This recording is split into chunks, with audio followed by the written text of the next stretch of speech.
last November 27, 2023, nagbigay yung Lasallian community ng championship rings dun sa kanilang championship UAAP basketball teams. No, yung batch 98, 99, 2000, 2001, at saka yung 2016. Very memorable yan. Sila Dino Aldiger, Mike Cortez, Mac Cardona, Ren Retwala. Idol yun, Ren. Yeah. Sila Alvin Castro, Adonis Santa Maria, Don Aliado, na counselor ngayon ng San Juan. Francis Zamora, yan. Siyempre, si Coach Franz, yung architect ng forfeit na yon. Siyempre, sa 2016, sila Aljun Milesio na yon. Sila Ben Imbala, sila Jeron Teng, yan, yung 2016, sila yon. So, makikita na natin na na-recognize na yung hirap ng varsity players ng Lasal, yung Green Archers of the past years. Well, yun na nga sinasabi ko kanina kasi sigurado kong mahirap ang ensayo nito. May mga player kasi na pag pinahirapan mo sa ensayo, nagta-tryout din na babalik.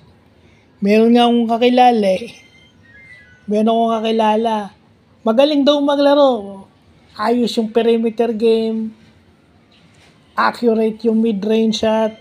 Magaling daw siya sa mid-range master daw siya. Para daw siyang si Jordan, mid-range master. Di ba? Para daw siyang, parang itong generation to, Chris Paul yan, mid-range master. Pero nung pinag-ensayo, sumuka, hindi na bumalik. Bakit hindi bumalik? Ayoko, pagod ako Tapos magmamalaki na magaling maglaro. Kung magaling kayong maglaro, lalabanan nyo yung sukay, lalabanan nyo yung pagod. Kita nyo yung Lasal, diba, forfeit, 4 na sunod na championship yun. In my memory, parang yung Ateneo naman ata 5 feet yun. Si Norman Black naman yung coach. So, binigyan sila ng championship rings dahil na-recognize ng Lasallian community o ng Lasallian brothers yung kanilang hirap, sakripisyo for the school. And take note, those players went on to have better lives. Iba sa kanila, nag-pro. Diba? So, ibig sabihin na paganda buhay nila by just working hard in the game of basketball. So yun na nga. Bakit mo iso-shortcut yun kung talagang magaling ka maglaro? Kung kontento na kayo sa buhay-buhay kanto at manduduga ng kapwa, nasa sa inyo yun. Pero, kung may pagkakataon kayong pagandahin yung buhay nyo, doon kayo. Kasi sa huling yun lang naman pagsisisihan yan, hindi naman sa una.